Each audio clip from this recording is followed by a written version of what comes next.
to Dr. Sangeeta Solanki, madam. Over to you, sir. Good morning, all. I welcome to all on behalf of Azad College of Education, Satara, Maharashtra, and Council for Teacher Education Foundation, Delhi, NCR chapter. It is my great pleasure. Yes, ma'am. It is my great pleasure to introduce today's speaker, Honorable Dr. Sangeeta Solanki, ma'am. Honorable Dr. Sangeeta Solanki, ma'am, is presently working as IQAC coordinator. Hello, can you listen to me? IQAC coordinator at IPEM group of institutions at Ghaziabad. Hello. Result. More sir एक minute थांबा त्यांचा आवाज. हा madam, you are audible, no problem. Hello Solanki ma'am.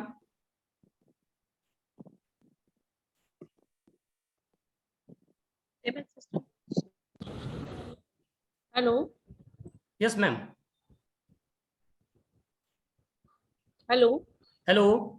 You are audible, ma'am. No problem.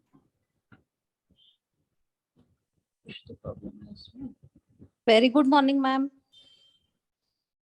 मुझे लगता है ma'am आपको नहीं सुन पा रही है, शायद वो हेडफोन लगा रखा है, वो हटा ले. हेलो, उसे बोलिए वो हेडफोन हटा देंगे तो शायद नजर आवाज आ जाएगी.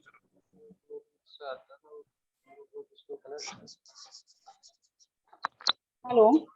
Hello. Can you hear me, ma'am? Connect करो ना. यही से तो होता है मैम, यही तो है, कनेक्ट तो है. Hello. Hello. हाँ सर, प्लीज. अब आवाज आ रही है? पूरी तरह से आ रहे हैं मैडम, नो प्रॉब्लम. अच्छा, ठीक क्लियर है. है. Okay, okay. I'm really very sorry because there No was some problem, no technical problem. problem. Shall we start? Ah, yeah, sure. Okay. Now you Again, can. a kind request to my colleague, Dr. K.R. More sir, who is associate professor in our college. So kind request to More sir to introduce today's speaker, Dr. Sangeeta Solanki, ma'am. Over to you, More sir. Good morning, all. I welcome to all on behalf of Azad College of Education, Satara, Maharashtra, and Council for Teacher Education Foundation, Delhi, NCR chapter. It is my great pleasure to introduce today's speaker, Honorable Dr. Sangeeta Solanki, ma'am.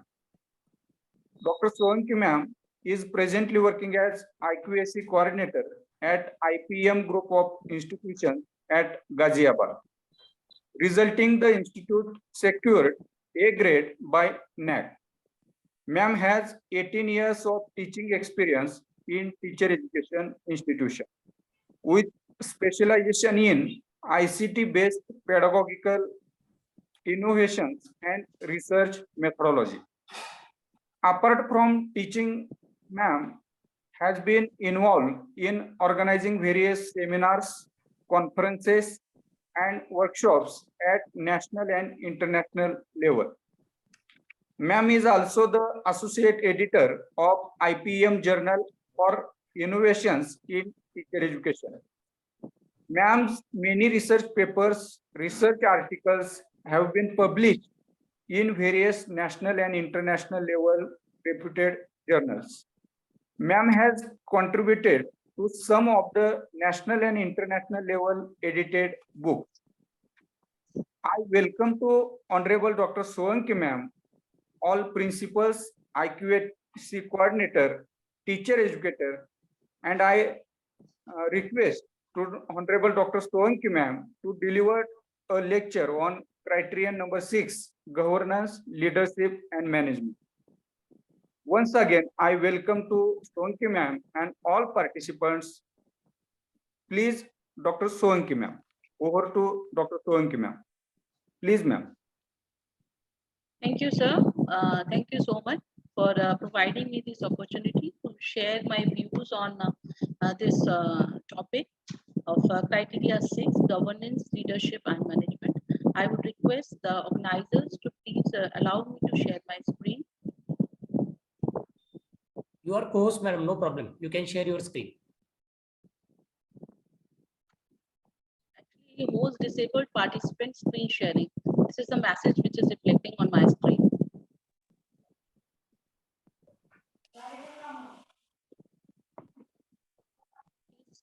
Look into the matter, I request. Sir, voice is not clear. Hello. Yeah, No visible, ma'am. actually, I have not been able to share my screen. Who's disabled participant screen sharing? This is the message which is being reflecting on my screen. Can you please sort it out?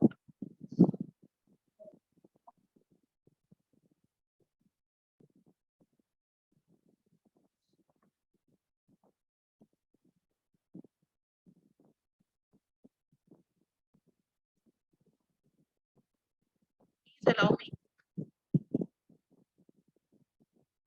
What is the message? What message is coming on the screen? Who's disabled participant screen sharing? This is the message which is being there. Just a minute.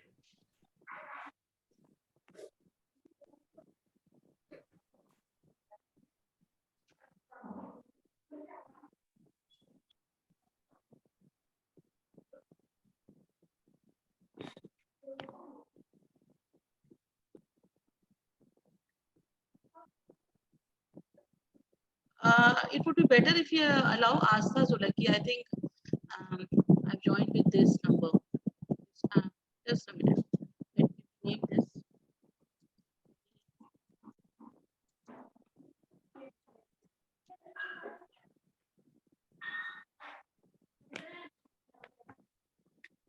Now, this Dr. Solanki need to allow me. Again, the same message is being there.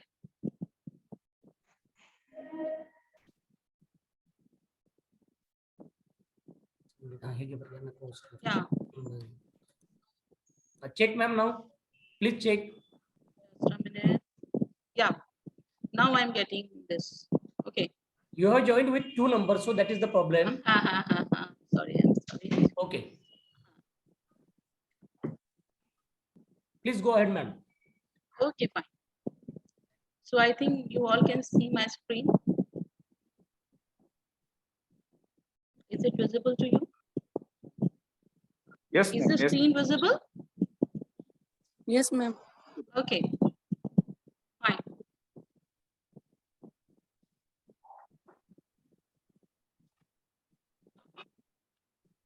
Okay, so this is the criteria that we are going to discuss today. As we all know that this is the high time of talking about NAAC, and it is the topic which is going around in every nook and corner. So everybody is looking for the resources and the references from where they can get to know about the NAAC process. So thank you so much, Azad College, and thank you so much, Sanjay sir, for providing me this opportunity.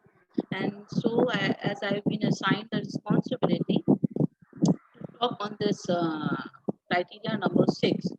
So, this is the criteria which basically talks about governance, leadership, and management. So, first we need to understand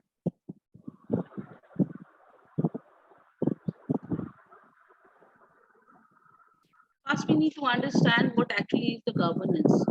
So, see, as we all know that NAAC is going to rate us with on the basis of the qualitative as well as the quantitative and the student satisfaction survey. So there will be 3 parameters on which the NAAC is going to assess us. Right? So the criteria number 6 basically talks about the governance, leadership, and management, in which you will find that most of the matrices are qualitative. So qualitative means, see, quantitative will be judged on the basis of the data that you will be providing, and that would be statistically analyzed. Then the student satisfaction survey, which has 60 marks, and that also will be conducted by NAAC to certain students who are actually the present student of our organization. And then there is the qualitative matrix. So in each each and every, there are 7 criteria. In each and every criteria, there are the qualitative matrices on which the people, the people from NAAC, that would be the NAAC peer team, who would be visiting to our institute and who would be coming to see the qualitative parameters, right?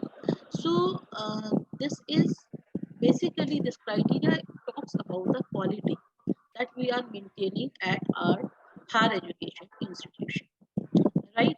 So here the as we all know that the governance start from the top officials, top line management, and it needs to be filtered. It needs to be go down the lane to the employee who is, who is at the lowest level of the management. But it does not mean that each and everything is being done by the top management.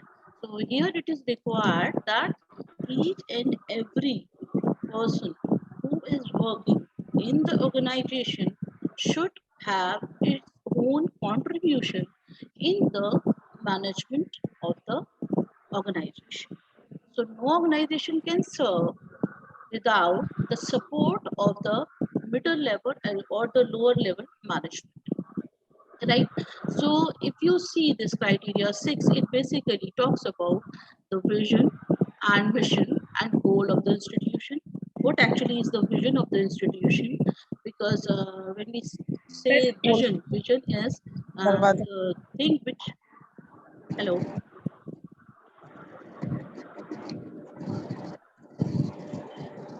hello,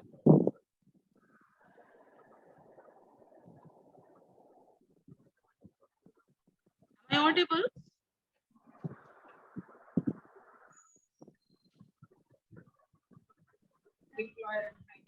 Ma'am, you are audible, but your voice is not clear. Financial management and resource management. My voice is not clear. Not audible. Not audible. Just a minute.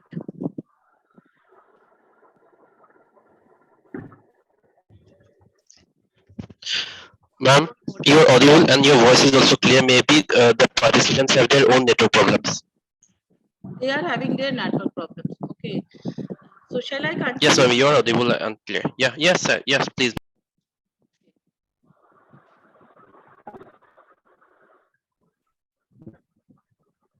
So I was talking about this, that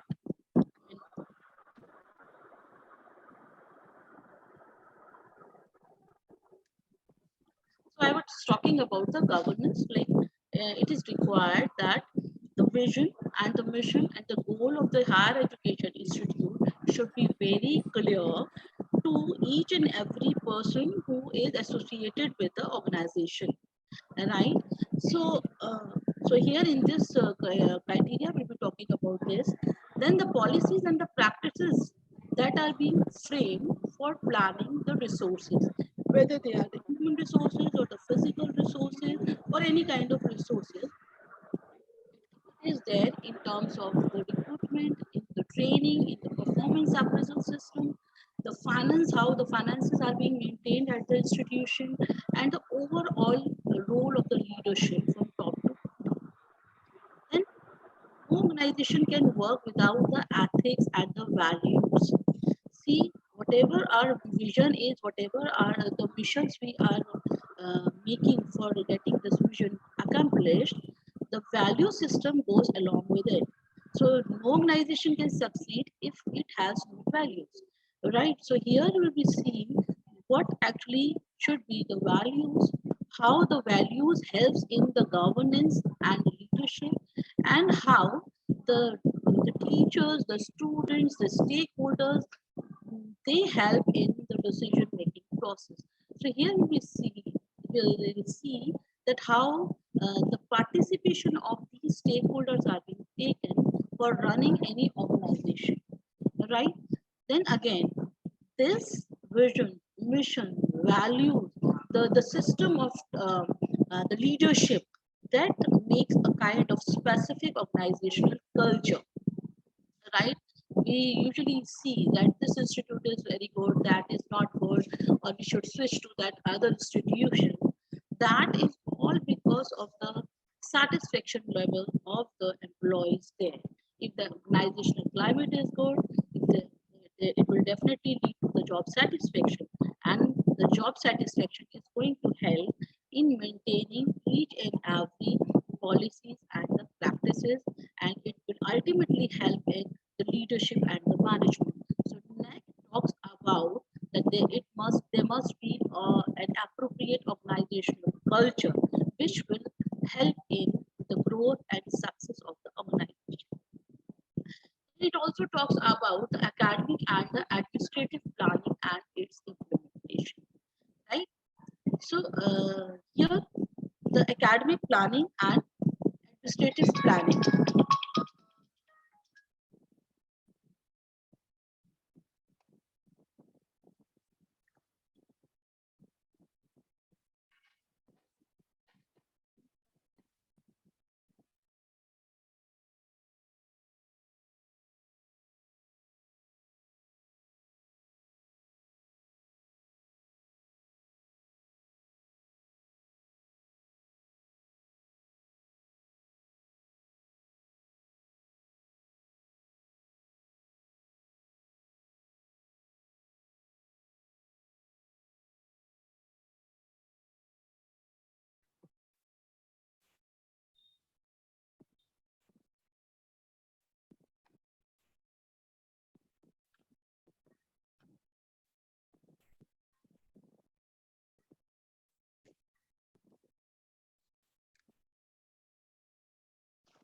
Madam, please carry on.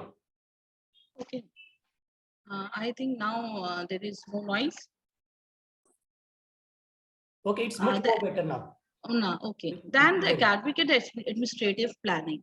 So all this kind of planning, like academic planning, as you all know, that it is related with the planning of the academic calendar, the planning about the impartition of the curriculum in case of the affiliating institution, or designing the curriculum if it is an autonomous institution or the university. So what kind of academic planning is there? So this, it talks about this only. And then the administrative planning, how the governance will take place, how all the tasks, all the procedures, all the processes will carry out in the organization. So it actually helps in attaining the vision of the organization. All right. Now, in this presentation, in this particular criteria, there are the 4 major parameters which NAAC talks about in this particular thing. Like the first one is institution vision and leadership, and then the strategy development, how the strategies are planned and how the deployment takes place. Then the initiatives that are being taken for the faculty empowerment. So what are the strategies that are being adopted by the higher education institution? Then how the finances are being managed at the institution, how whether the audits are being conducted or not, and how there is the use of the optimum utilization of the resources is there. So it talks about that. And again, 6.5 talks about the internal quality assurance system. And so we will be taking up one by one. So the first one is the institutional vision and leadership. It has 3 matrices and it carries the weightage of 50. Right, then again the 6.2 carries 25 weightage, which has 4 matrices. 6.3 carries 30 weightage, which has 5 matrices. Then the financial management and resource mobilization, it has 3 matrices carrying 20 marks, and 6.5, which has 5 matrices having 30 marks. So there is a noise. Mr. Sushil, I request Dr. Sushil Kumar to please mute yourself. I would request the technical team to please mute Dr. Sushil. Sangeeta ma'am आप mute all कर लीजिए, इससे ना ये voices जो बीच बीच में आती हैं ये नहीं आएंगी फिर आप म्यूट ऑल करके और वो टिक हटा दीजिएगा जब म्यूट ऑल करेंगे ना। Okay, yeah. म्यूट ऑल देखिए यहाँ पर होगा, पार्टिसिपेंट्स जहाँ पर हैं उस पर क्लिक कीजिए। Okay, okay. So all are muted now. So now am I audible? Yes, ma'am, audible. Okay, okay, fine. So this actually is the outline of this particular criteria. So we'll be taking up each and every key indicator one by one. Now I just want to tell you that earlier the qualitative and the quantitative matrices had the division of 70 and 30%, right? But now it has changed for the teacher education institution. It is now for the teacher education institution, this is now 65 and 35. For the affiliating institution, now it has been changed to 62 and 38. 62 for the quantitative matrices and 38 for the qualitative in case of the affiliating institution. And in case of the teacher education institution, this figure has been again changed. It is 65 for the quantitative, that means the data that will be uploading on the SSR, and 35 talks about the qualitative part. So it will be counted when the peer team will visit your institution. So here again in this criteria, 20 marks have been raised. Earlier it was 100, it was carrying 100, now it is 120. So now we need to focus more on the qualitative parameters, right? So 6.1 per 6.1, as I told you, institutional vision and leadership. So it basically has three matrices. One is which talks about the governance of the institution, is reflective of an effective leadership and participatory mechanism. So here if you see that there are two things that we need to, basically three things that we need to focus on in taking up. One is the vision and the mission. As it says, the governance of the institution is reflective of an effective leadership. So it should be reflective in our leadership, right? And the governance and leadership should be participatory, and it must tune with the vision and mission. So that means in this 6.1.1, we must write our vision and mission statement very specifically. However, the organization has their own vision and mission, which they have already pen it down, or they have already put it on the public domain through their websites. But still I have observed many of the websites of different HEIs where I find that they are not actually able to define the vision and the mission statements. So when we say vision statement, it should be very clear, very precise, very specific, and very meaningful. Yes, we know that it is the broad aim. It provides us a direction. It is not being achieved directly, but yes, it provides us a direction, and through that direction, we are able to accomplish our missions.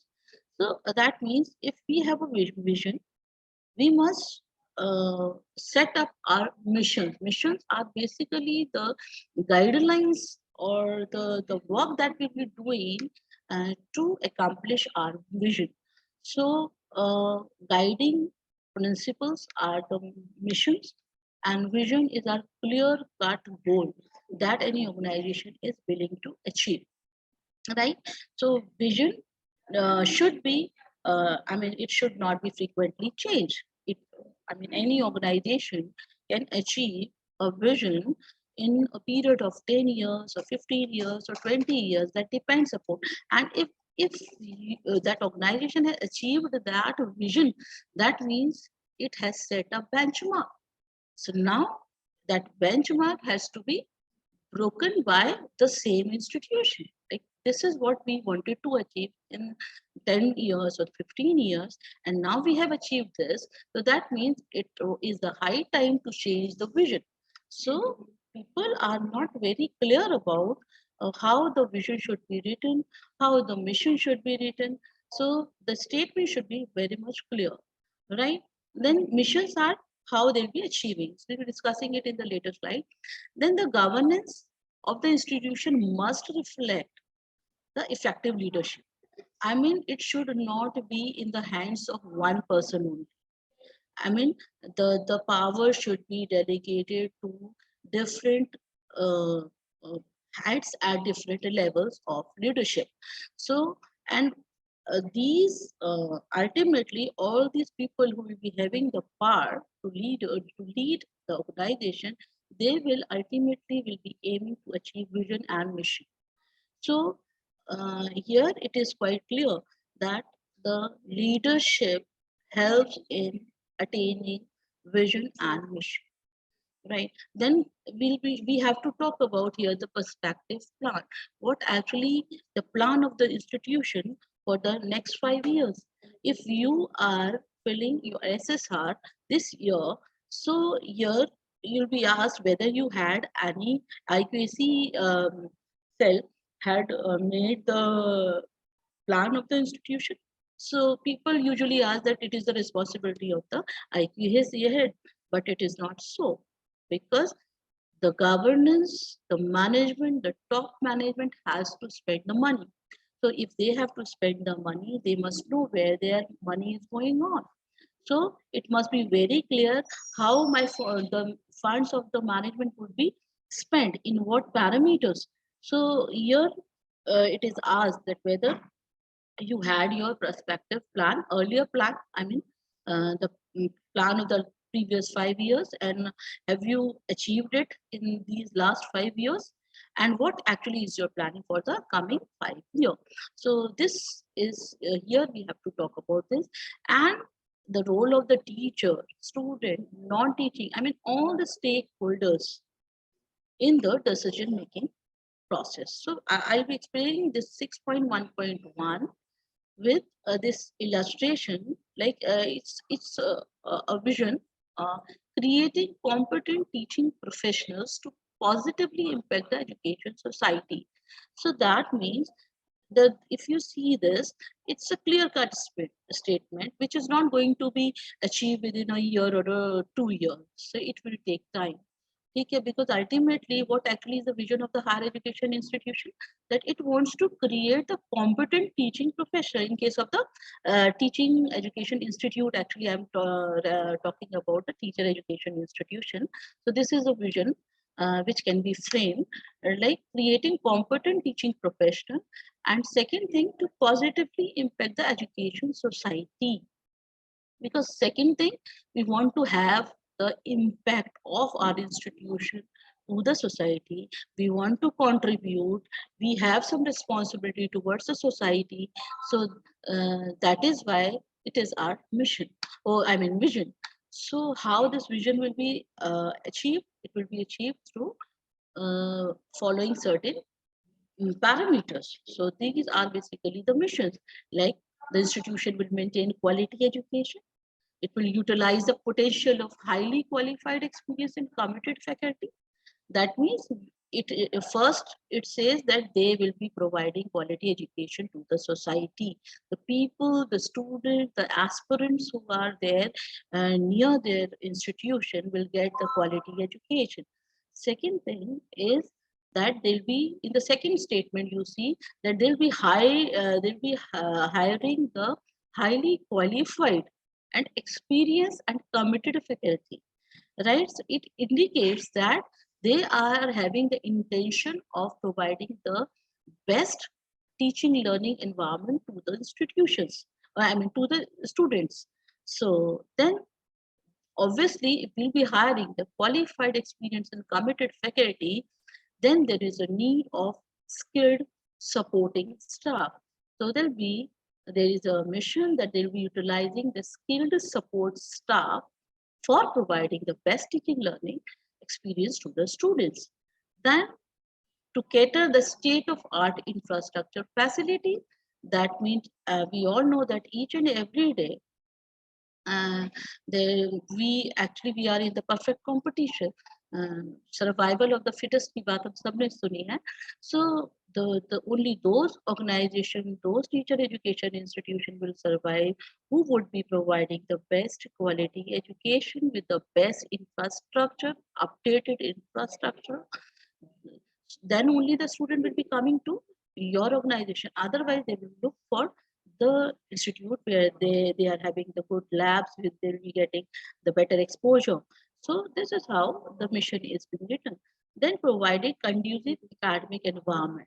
That means the kind of environment which is actually required for a particular kind of profession is being maintained there, is being maintained here in our institution, and which actually helps in interactive learning. Then we cannot work in isolation. So as NAAC always says that we need to get the feedback from all the stakeholders. So we need to collaborate with them. We have different schools, different NGOs, and these days we have the e-content writing industry. So we have the people representative in the society who are working for the welfare of the people, the students who are downtrodden or want the inclusive education. So we have the people in the society. So here the mission is that they would like to collaborate with these stakeholders and have the active professional network. So why there is a need of active professional network? Because only these people is going to tell you that what actually is the industry requirement, all right? And then it talks about building the research ability. So it not only is limited to the teaching learning process, it parallelly talks about that yes, we are providing such environment, we are developing such capabilities among the students that they have their inclination towards the research work. They are not only going after completing their B.Ed or D.L.Ed, they are not only going for the school teaching job, they are parallelly getting the opportunity in working with the projects, different projects with the NGOs or the government organization. So the last one is to strive for professional excellence with ethical and moral values. As I told you earlier, that without ethical and moral values, no organization can survive. So if we say that yes, our mission is, if we say that yes, हमारे यहाँ से all the students get admitted, or we had got all the seats filled and all the students got 100%, 90 to 100% marks. So all the students are passed. So that means we are firm that yes, our students are passed because we provided them that environment. But if we say that yes, students get admitted and pass, so there is a difference. One was quite determined, quite firm, quite specific, which is indicating one or the other mission, right? So this is how the vision and mission statement should be written. So people are not clear about vision and mission statement. So that is why I have taken this illustration. So now then again criteria number 6.1 has second sub criteria, which is institution practices decentralization and participative management. See, so here there are two terms, decentralization and the other one is the participative management. Decentralization means that the powers are not limited to one person or the chairman of the institution or the director of the institution. No, we have different bodies, we have different committees, we have different cells, and the powers are allocated to them. They are being delegated to them, and from lower to the upper side, we get the work done. And this, if that means power should not be limited to one person. Second thing, the participative management. So everyone, each and every person is contributing all the stakeholders, all the employees, students, staff members, everyone. So here we have to talk about a case study. Here NAAC talks about writing a case study and to show the practice. So case study means we have to give an example of how the responsibilities are being shared and how there is a participation of all the people in any work. So here you can take different examples, like you can take for an example, I just was going through certain resources and I came to know that one of the institution had talked about a case study which actually was very appealing to me, that they had in this they gave an example of this case study, that they were intended, that higher education institution was intended to start a new teaching learning center. So now, and that institution was that institution was there in South India. So they, so for starting a new teaching learning center, usually what does people do? Management decides, okay, where is the space? Okay, we will be utilizing this space. Okay, these will be the rooms, that will be room. So that working is limited to the top management. But what that institution did, it actually is the example, the best example of decentralization participative management, where it put it in their website, and that institution put it there in their website, that our institution is quite old and we are providing education for 30 years or 35 years, and it had a good name. So they said that we are going to start a new teaching learning sector and we want to start certain programs. So feedback or suggestions were asked from different stakeholders. So that link was shared with the alumni, was shared with the society people, was shared with the students, and the suggestion came out, and the contribution came out to be very surprising. Alumni helped that institution in terms of the finances, in terms of the services.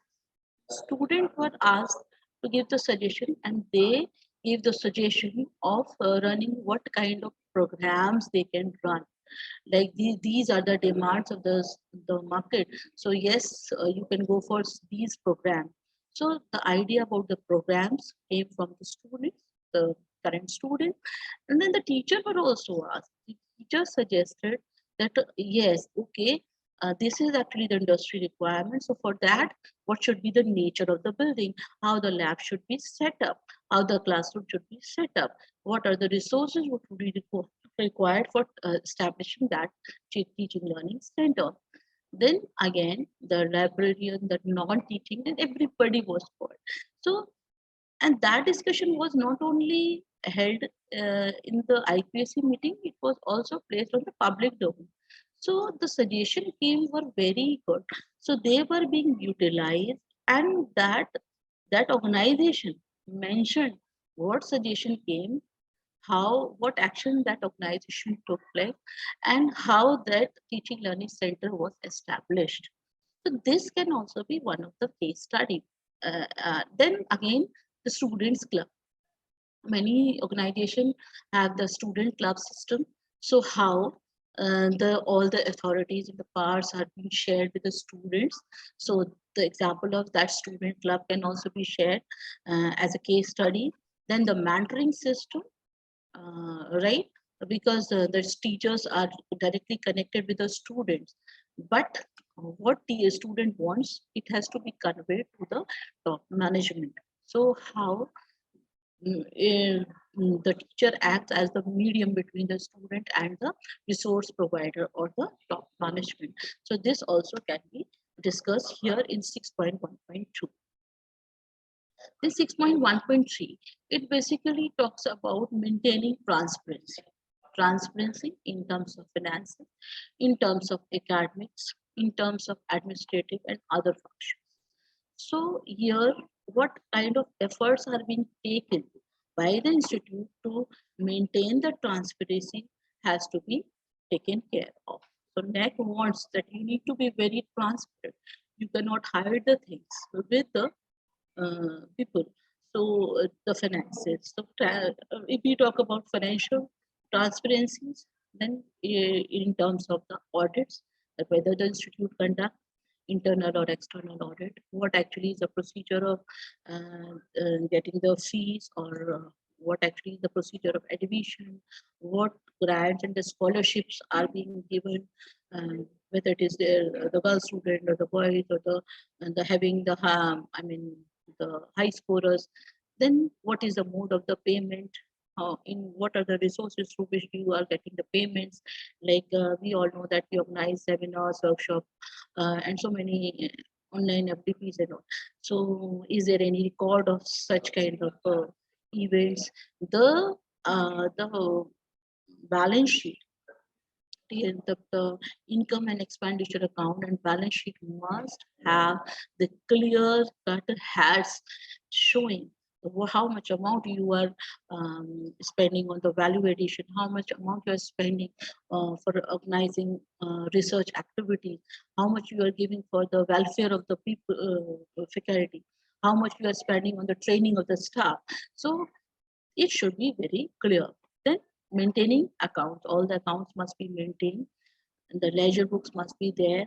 So each and every in each and every aspect of the finance, there must be transparency. Then if we talk about academic transparency, that how the curriculum is implemented, whether the curriculum is designed, if designed, who designed it, how many times the changes in the curriculum took place. If we are the affiliating institution, so how many times did we approach to the university to upgrade the syllabus? Do we have the records of having the interaction with the university personals, how the subject is being allocated to the faculty as per their specialization? ऐसा तो नहीं है कि मेरा specialization English है तो मुझे हिंदी दे दिया जाए. So ऐसा तो नहीं है. Subject, there must be proper workload of each and every faculty, how the activities are being organized for each and every activity, whether the budget is being prepared or not, or is there the participation of only limited number of students, whether all the students are being participating in the events or not, how is the internal examination system, how many times the unit test or the sessions are being conducted, does the university exam is conducted or not, or whether the question banks are being given to the students, what kind of academic support is provided to the student, is there any record, or at the end of each academic year, whether the audit is being done or not, whether the library maintains its budget and conducts audit or not. So these are the things which comes under the academic transparency.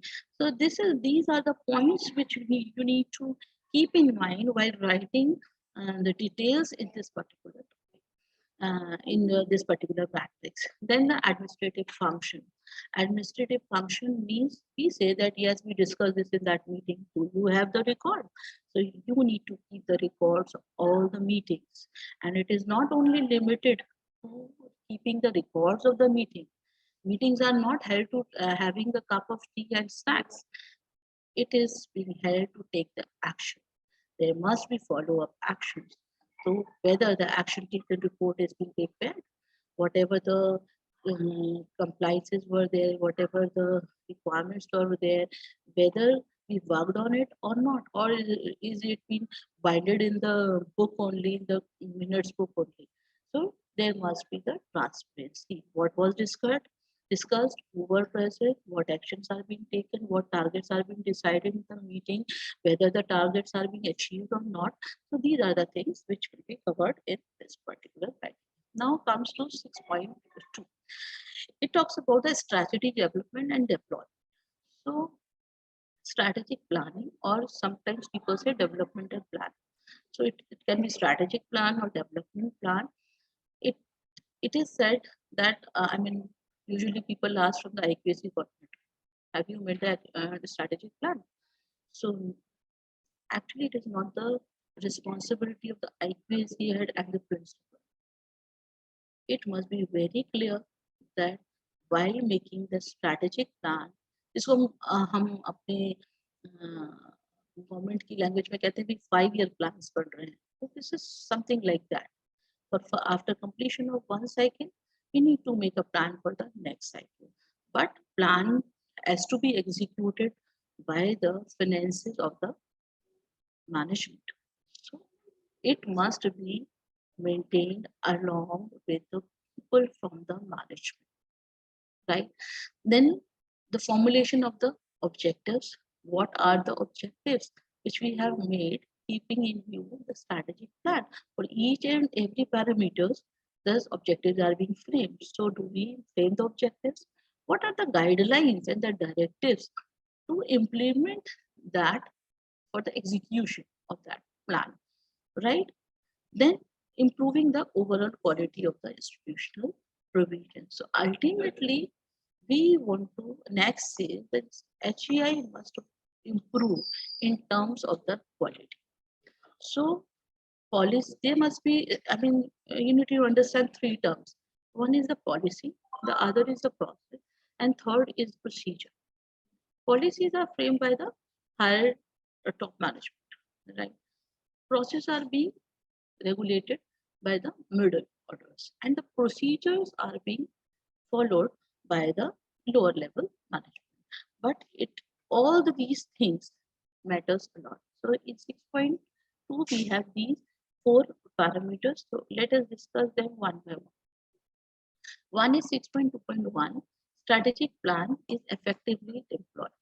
So it is very clear that we need to talk about the strategic plan. Strategic plan can be made, like if people have doubt how the development plan is to be made, kaise banaye, kya banaye. So there are 2 ways of making the strategic plan. One is the traditional, like NAAC has divided the complete quality system under 7 parameters. So you can have that 7 parameters, and then for those 7, like first is the curriculum aspect, and teaching learning process, and research and infrastructure, student support, and governance, and 7th one is the institutional values.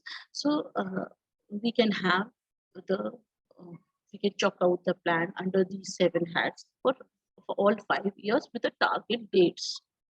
Right, because target is important, right?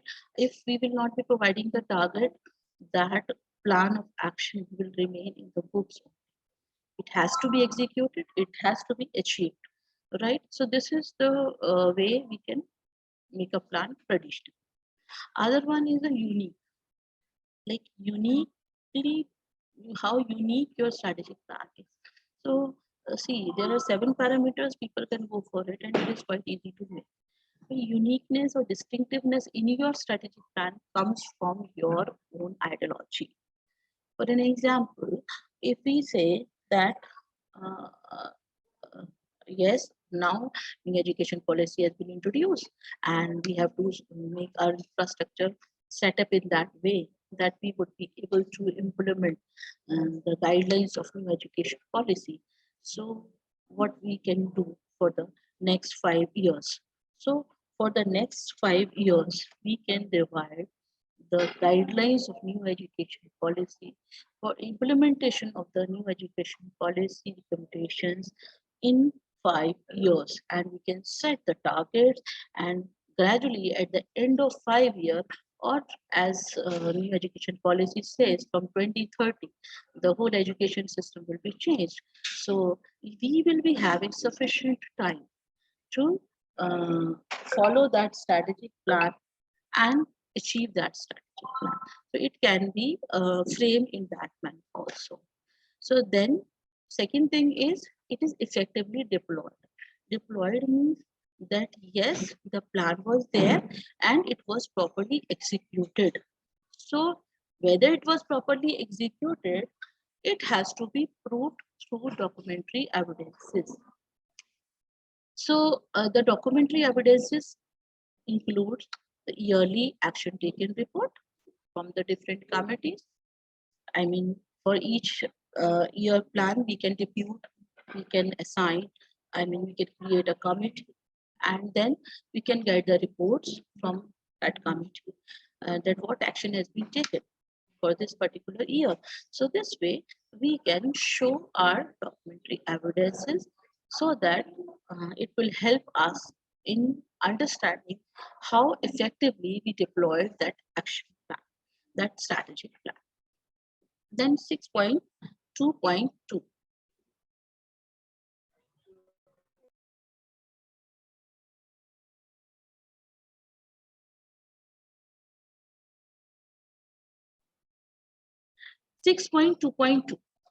Then it talks about the functioning of the institutional body is effective and efficient as visible from the policies, administrative setup, appointment, service route, procedures, etc. That means here we have to talk about the organizational structure. What actually is the organogram? How, uh, from what level? I mean, from board of governance to the students, how this organizational structure flows. So here we have to create our organizational structure, how the functioning is being done. So it is not going to tell you about the organizational structure only. It parallelly will help uh, NAAC to understand what actually is the administrative setup in your organization, right? Then, as I told you, that there is a distinction between policies, processes, and procedures. So, what are the policies? For an example, we have an admission policy. So, if somebody wants to take, for an example, if somebody comes to me and he says that I want to take admission in B.Ed program, so what should be my being named admission coordinator? What should be my role? What should be my reply? Should I say, okay, आपका admission हो जाएगा, ये हो जाएगा, अब yes, we are running B.Ed course here.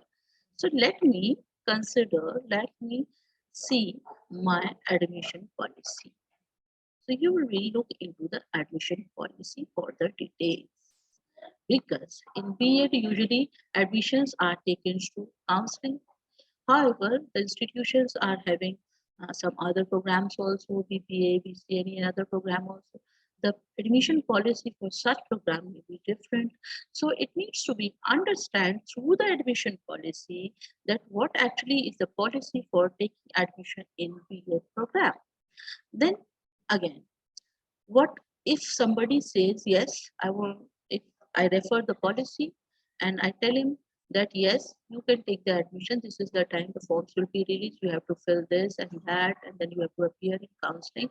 And once you get your name, the merit list, and to select, you have to come to the institution. So once you get selected, shortlisted our institution and get the name of our institution in your counseling letter, then you can come to an institute. Now, once the person comes to the institute, that again the process starts. So where the person will take the form, where he'll be submitting the fee, how the syllabus will be provided, in how many installments the fees will be given by the students. This includes the complete process and procedure. So this must be written down in the policy. Nobody can say that yes, it will be done this way or that way. No. For every process, for every procedure, policy must be referred.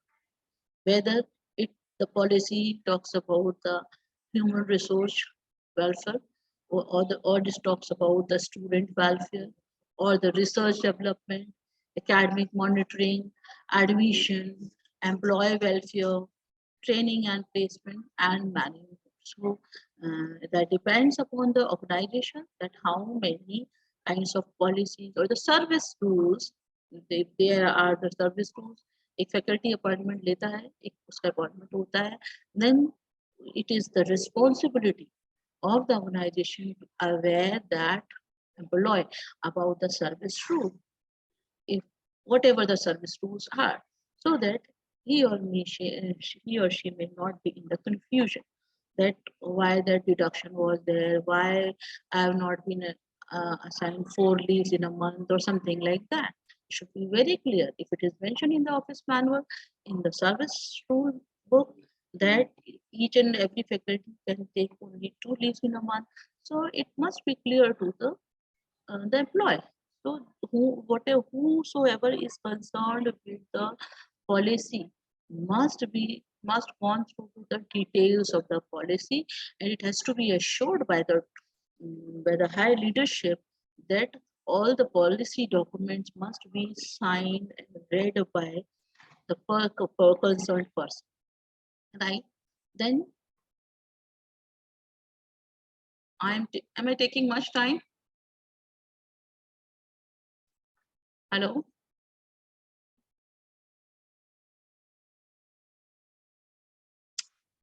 No, ma'am, please carry on. Okay. So this is then 6.2.3 talks about implementation of e-governance. We say that digitalization is being there. So digitalization is being taking place in India, but how much how far that higher education institution has implemented that e-governance in its organization for the smooth operations, whether it is, it talks about the planning and development, the administration, finance and accounts, student admission and support, examination system. Do you have any software? Do you take the attendance through digital mode like biometric, or the digital attendance of the student and the staff? So for example, in planning and development, many organizations are looking for the softwares which can help in making and maintaining the NAAC data. So that software will come under planning and development. ERPs that will come under planning and development and administration too. Then how the finances are being again, we can have different softwares for this. So how far the institute is utilizing e-governance in terms of operation? If it is utilizing, if it is keep on updating the software, it indicates the intention of the institute. All right. Then it is there is a template also connected with it. So this template is like planning and development, administration, finance, all these heads are being there. So what are the functions that particular software is being used, and in which year that is being used? We have to show the screenshots of the user interface. Each and every software has multiple services, multiple icons. So you can have the screenshot of those interfaces. And every year, annual e-governance report must be prepared by IQAC. What were the software and how much we have updated this year in terms of the softwares for e-governance, it is to be written here. And the geotag photographs too. So geotag photographs, I was attending one of the resource person was speaking on this particular FDP, and there was a question came from one of the participants that how the geotag photographs can be taken up. So yes, SOP has mentioned the process of geotag photograph, that you use the digital camera, take the photograph. The digital camera must have the internet connectivity. Download it in your system, go into the property, then you will, and scroll down, you will see the Google map indicating the longitude and the latitude. So this is how you can take the geotag photograph. And also we have the GPS software, which you can download in your phone also. This software is also can be used for this purpose. And now 6.2.4 talks about the cells and the committees and their minutes. So effectiveness of any body or any cell depends upon, again, what action is being taken. So please remember that you are not supposed to prepare the meeting minutes. Parallelly, whenever you are maintaining the meeting minutes, it must have the notice, the agenda, the minutes, the action taken report. All these four must be there, and the constitution too. Every year we can revise the cells and the committees, and accordingly The meetings must be held, and the records must be kept, and the action taken on the discussions held in that meeting must be there with the minutes, right? So it must indicate what are the decisions which were taken on the basis of the meeting minutes, right? So whether it has been successfully implemented. So these are the names of certain committees that you can set up in your organization. Then the faculty empowerment strategy. Now, first parameter was the institutional vision and mission. The second was the strategic plan and its deployment. And the third is the faculty empowerment strategy. So faculty plays a significant role. It contributes significantly for the quality of the institution. So importance should be given to the faculty. So it is not that we are hiring the faculty, but parallelly we must take care of the measures that are being taken for empowering our faculty so that they can contribute their best for the institutional growth. Every year, the performance appraisal should be there. So performance, whether the institute is having the performance appraisal system of all the appointed faculty, it has to be taken care of. Whether the feedback is being taken from the stakeholders in identifying the areas where we are weak, the areas where we can improve. See, there is the scope of improvement everywhere. The thing is that we need to take the feedback, need to connect with the people. The people be connecting with the people will be coming to know our weaknesses, and then only we can work on the weaknesses. So, what if there are the weaknesses, there must be removed. So, and how will be coming to know? Simple. Like if every year we are taking the feedback of the faculty, we can talk to the students. We can analyze the appraisal of the faculty. So this is how we can help the faculty to improve ourselves. Through the appraisal, the faculty comes to know her weakness, her potential, her work, her contribution to the organization in that particular academic year. And parallelly, it comes to know her how much updated she has been there in that particular year. So this is important.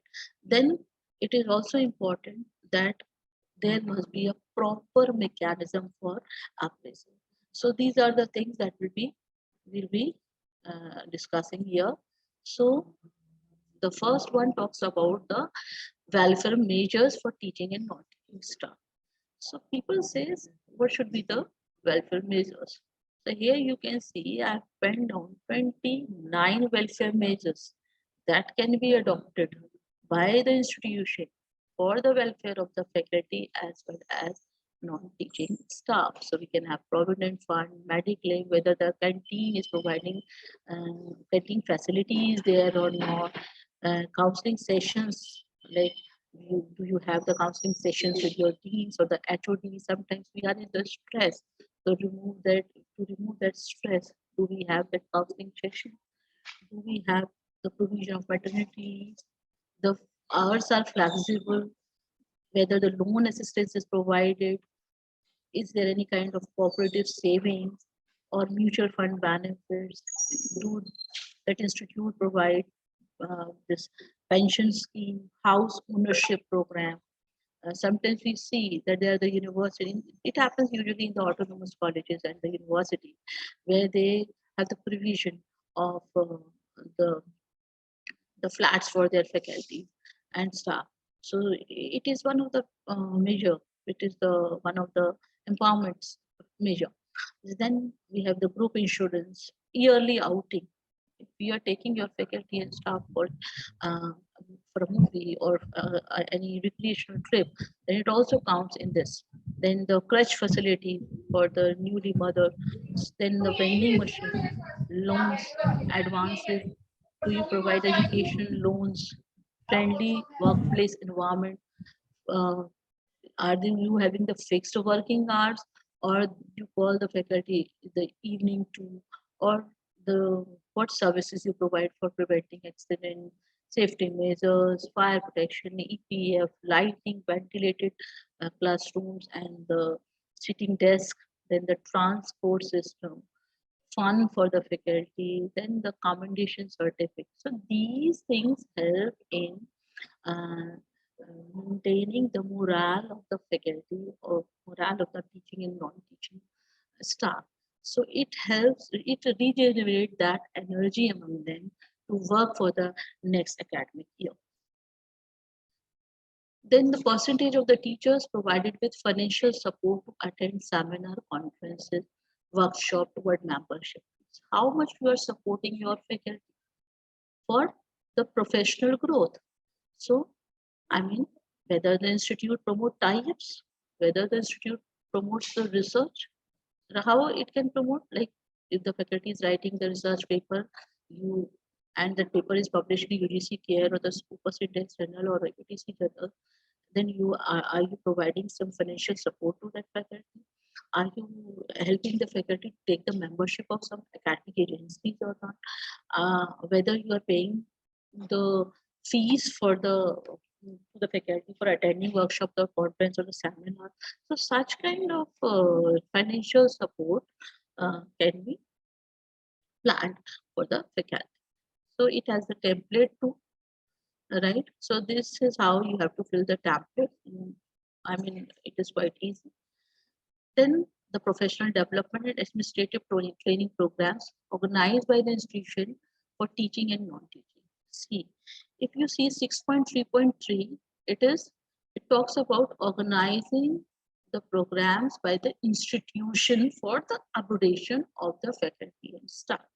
But if you see this 6.3.4, it talks about the teachers undergoing online face-to-face faculty development program, which may or may not be organized by the institution. So what is the difference here? In the 6.3.3 is here in the 6.3.3, here the efforts of the institutions can be highlighted. The purpose is to check whether the teaching and non-teaching staff are trained, upgraded, are they having updated knowledge or not. कहीं ऐसा तो नहीं बहुत पुराने system से ही पढ़ते चले जा रहे हैं. So faculty development programs, staff development programs, they help us in updating our knowledge and skills, and it ultimately will help us in contributing to the organization. So here through certain things like brochure, the list of the participant reports, certificates, they can be attached as a proof. So again, it has a template. The details can be mentioned here. One is for the teaching staff and other for is the non-teaching staff. Then 6.3.4 talks about how many faculty have undergone through the orientation program, refreshment program, short-term courses, etc. Right? So remember this thing that here in this 6.3.4, please refer SOP, which is clearly mentioning that FDPs not less than 5 days will not be considered. I mean, will less than 5 days will not be considered. FDPs must have 5 days or more hours. Then only it will be considered here in 6.3.4. So here, the purpose is whether the faculty is doing what faculty is doing herself to upgrade herself. Then how updated they are for the organization, and it is required that they must be updated. So this is the detail. Then again, the performance appraisal system. Each institute must design its performance appraisal system. It should be regularly taken every year at the end of academic year. It should be conducted by each and every organization. Once the academic session is over, the format should be conveyed to the teaching and non-teaching staff. They can be given 1 week or 15 days time to fill that very calmly, and then details, all the details document must be taken from the teachers, and then after getting the performance appraisal report, the discussion must be held among the authorities. It must be held in the IQAC, and then it, on the basis of whatever the suggestion, whatever the growth has been taken place by in that particular faculty, it must be rewarded, right? So analysis करने के बाद we come to know how many faculties have updated themselves, how many are not taking interest, how many need to be pushed up for updating themselves. So that decision can be taken by analyzing, and then it can show back to the concerned employee that please just see what you have done throughout the academic year. You need to improve, otherwise you will be out from the market, right? So that thing need to be kept in mind. And how he performed, how he has contributed in the growth of the organization, it must be self-realized, and it can be self-realized through the performance of result that he or she feels. So it must be done at the end of every academic year. Then 6.4 talks about managing the financial resources and optimum utilization of the resources. So here it is seen like institute conducts internal and external financial audit, whether the compliance are there, whatever the suggestions, whatever the objections are there in the audits, are they being taken care of? I mean 6.4.1. So NAAC asks from the HEI whether you conduct audit or not. And if you conduct, how many times do you conduct? What comes out of the audit जब आपने किया, so what are the compliances? How you settle those compliances? Then audit evidences. Sorry, there's a spelling mistake. There must be the evidences of the audit, right? Internal and external audit. Audit must have the objectives. I mean, जो भी auditor आ रहा है आपके यहाँ, he has some objective and criteria, and he will be observing these objectives and criteria, and accordingly he will be auditing with the team, right? And then that means if you see here, I've written objectives, criteria, scope, and follow-up action. So there are 4 things in this internal and external audit. First 2 has to be taken care by the auditor. And the last 2, scope and follow-up action, has to be taken care by the organization management of that organization, right? So what is the scope of the improvement and what follow-up action has to be taken, right? Then audit will come up with findings and conclusion. So which needs to be followed up by the organization, right? Then 6.5, it talks about the internal quality assurance system. So what actually is the role? What NAAC wants that each and every higher education institute must ensure continuous improvement in terms of the quality. It must work for the academic excellence. Then NAAC wants to see whether there is a mechanism for academic and administrative auditing. How the HEI is adopting quality management strategies in all academic and administrative aspects. And again, NAAC wants to see that each and every, whether the institute has any IQAC for the cycle 1. Acha, there is a question which arises in the mind of so many people, like for if we are going for the cycle 1, so is it necessary that there must be IQAC? So yes, there must be IQAC. Because if you are there in the education industry for so long, how you are maintaining the quality? So for maintaining the quality, there must be a setup of IQAC, right? And then how participatory IQAC is for managing its provision. So there is the role of IQAC. It is the responsibility of IQAC to improve academic and administrative performance, to measure the overall functioning in terms of quality, to improve the feedback system, to propose what quality initiatives can be taken by the institute to stand in the market. And it is the responsibility of IQAC to conduct academic and administrative audit, right? Through this role, this IQAC can foster global competence. If we would be working on the quality, we would be able to foster the global competency among our students and teachers. They would be having that competitive spirit. They can go anywhere, they can work anywhere. And it is the responsibility of the IQAC to set a value system. Without values, nothing can be done. It must ensure that maximum utilization of ICT resources should be there in teaching and learning. It must have that thirst for the excellence. And ultimately, IQAC should work for the national development ultimately. Right? So how IQAC can be set up? It must have the chairperson. Chairperson is the head of the institution. Then it must have the members from the management because they are going to work on the quality parameters. Then it should have a IQAC coordinator. Then it must have the nominee from the local society. From the student, you can have the students also. Then alumni representatives. You can have, you have to be there. It has to be there. The representatives from the industry and other stakeholders, like you can have the parents there, right? Then the teachers representatives, then the administrative officers, like you can have the one person from the accounts or the registrar office or something like that. So these are the parameters on which NAAC has to work. I mean 6.5 quality assurance system. It carries 30 marks. Remember, in criteria 6, two parameters: faculty empowerment strategy and internal quality assurance system. They are having the highest weightage.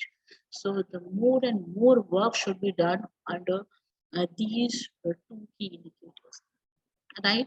So uh, this is first is that IQC takes care of the mechanisms and it has bring significant improvement in the quality assurance system.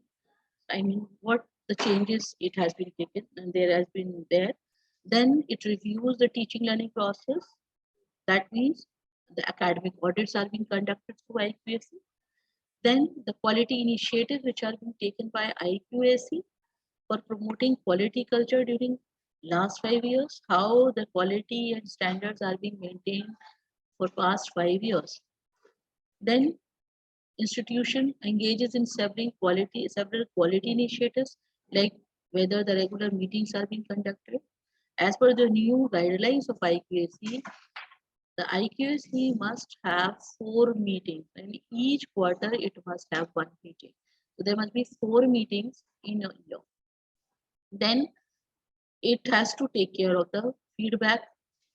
It has to collect the feedback, analyze the feedback, take the action on the suggestions collected through the feedback system.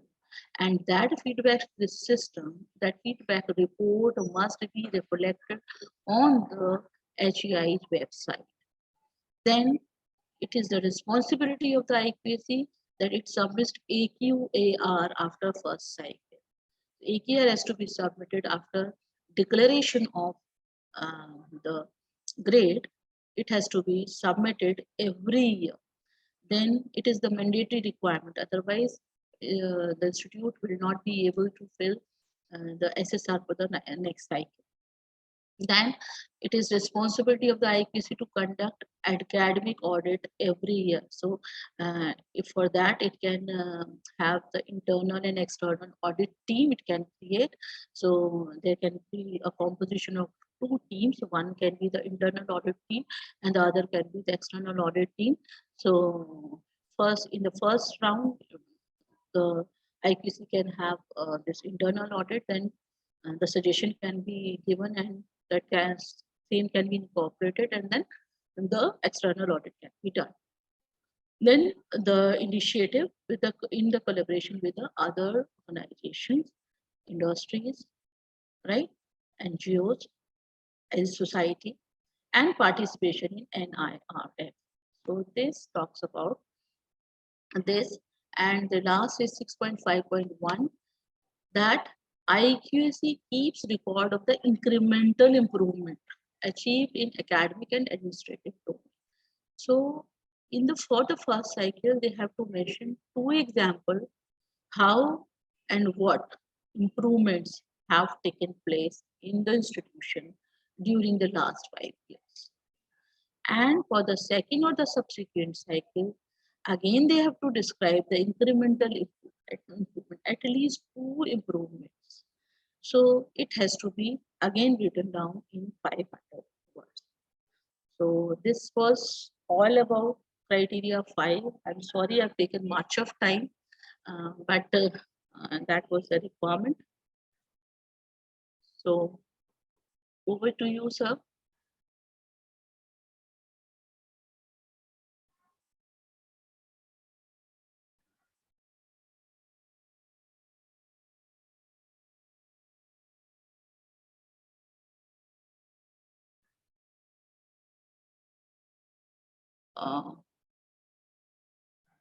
Vinay, sir, can you listen to me? Yes, ma'am. Yes, please. Yeah. So that was all over about this criteria number 6. Okay, it was a really nice presentation, ma'am. Thank you. Is there any question? very nice.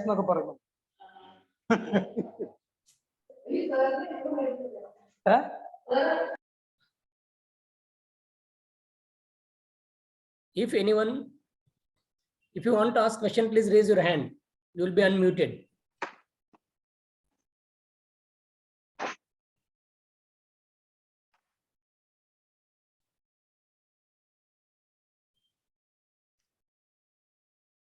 So I think no queries. So let us proceed further.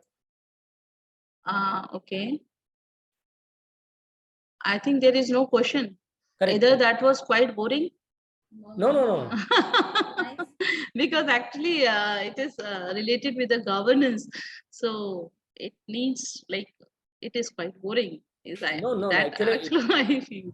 The points which you have shown, no, they are really interesting, and you have elaborately just mentioned each and every aspect of this criterion. So it was really nice presentation, ma'am. It was really helpful. Therefore, there are no questions. There are 2 types of people. Totally understanding is there today. It means that initially, though the technical glitch was there, some problem were there. Yeah, initially. But you can see there are 250 participants almost now. So it is not boring at all. Hello, ma'am. Like that. Hello, ma'am. Yes, I think somebody is having. Yes, please questions. ask. Ma'am, actually, you have said that there are 2 criteria which are quite important because they have more weightage as Yeah. compared to the other things. So Yeah. one was you mentioned IQAC and another one was? The faculty empowerment strategies. Okay, fine, ma'am. Fine. Thank you, ma'am. Hello, good Yes, afternoon, yes. ma'am. Good afternoon. Ma'am, I want to know about IQAC. If we appoint any coordinator, so it should be from the institute or outside the institute? From the institute. From the institute, ma'am. Coordinator should be from the institute. Yes. Okay, Because ma'am. it has it is a responsibility of the coordinator to look into the internal as well as the external quality matters. Okay, ma'am. And what about nominees? Yeah, nominees, you have to take the nominees from the society. Like you can have From the the society. industrialist, any principal of the school, or the people from the NGOs, those who are working with the schools, quite close to the schools. This also you can take. Okay, ma'am. Thank you, ma'am. Any other? See, please feel free to talk about this, because when this is basically the quality thing, right? And when we are asked to write in 500 words, and when we start writing, we get confused. How should we initiate? What should we write in that particular matrix? It actually makes us confused. So you can raise your query.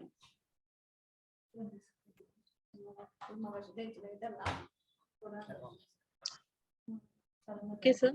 Okay, then. The participants, you can find the feedback link is given in the chat box over here. So you can fill the form within 2 minutes. So till that, Dr. Sanjay Kumar ji, can we proceed further? For vote of thanks. जी sir, क्या करें? Vote of thanks के लिए जाए अभी? Curies हो गई सबकी? सुन नहीं पा रहा मैं आपको ठीक से। हाँ सर जी, आवाज आ रही है? हाँ जी, अब आ रही है। हाँ हाँ, वोट ऑफ थैंक्स के लिए जा रहे हैं अभी। जी जी क्वेश्चन आंसर सेशन हो गया. जी So जी kind sir. request to all the participants, tomorrow is our last day and the program which is going to be conducted tomorrow, that is last day. First the session will take place about criteria number 7, followed by the valedictory function. So tomorrow little more time will be required, so prepare accordingly. If you have some duties, you can make arrangements and be ready for tomorrow's program. So the tomorrow's feedback link will be shared during the vote of thanks of valedictory session. So take care of that.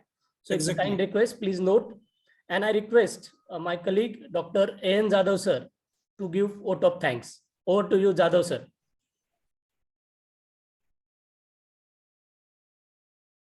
Unmute करा sir, unmute करा तुम्हाला.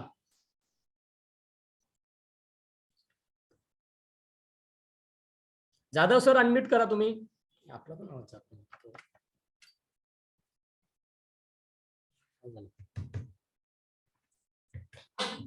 अशा ठिकाणी पाहिजे तो काय आवाज. Hello, हा सर बोला. may I audible, sir? Yes sir, please. Good afternoon to all of you. On behalf of Azad College of Education, Satara in Maharashtra, I extend really heartily of thanks. Today's session speaker, Honorable Dr. Sangeeta Ma'am, who spread time from her busy schedule to grace the national level faculty development program. In this session, Madam focused on important key indicators of NAAC accreditation in criteria number 6, governance, leadership, and management. The way in which Madam explained this was extraordinary. Today we have an opportunity to hear your thoughts, and this will surely be going to encourage us in our future NAAC accreditation process. Madam, your thoughts have enlightened our minds and show us a new path regarding NAAC assessment and accreditation process. Once again, thanks, Madam, of your informative and enlightened presentation. I'd like to Principal Dr. Nalode ma'am.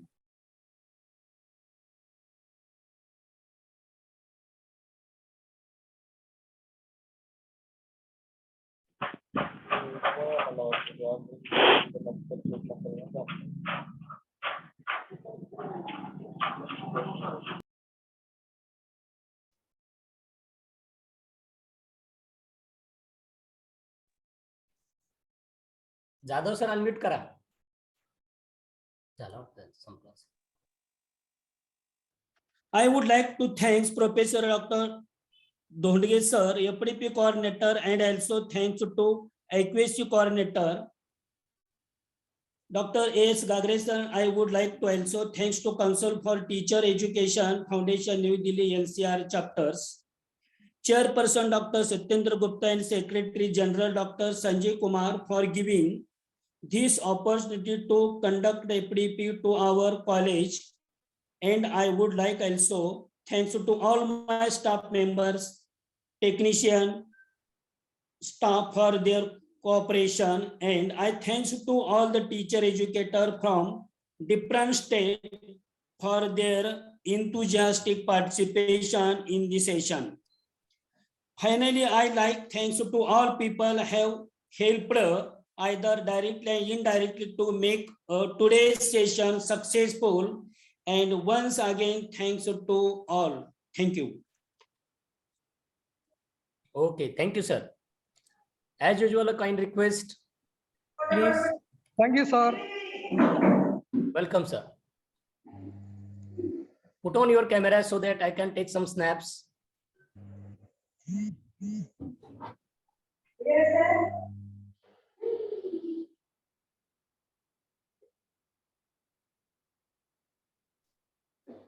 അവരവരുടെ വീട്ടിൽ പോയി.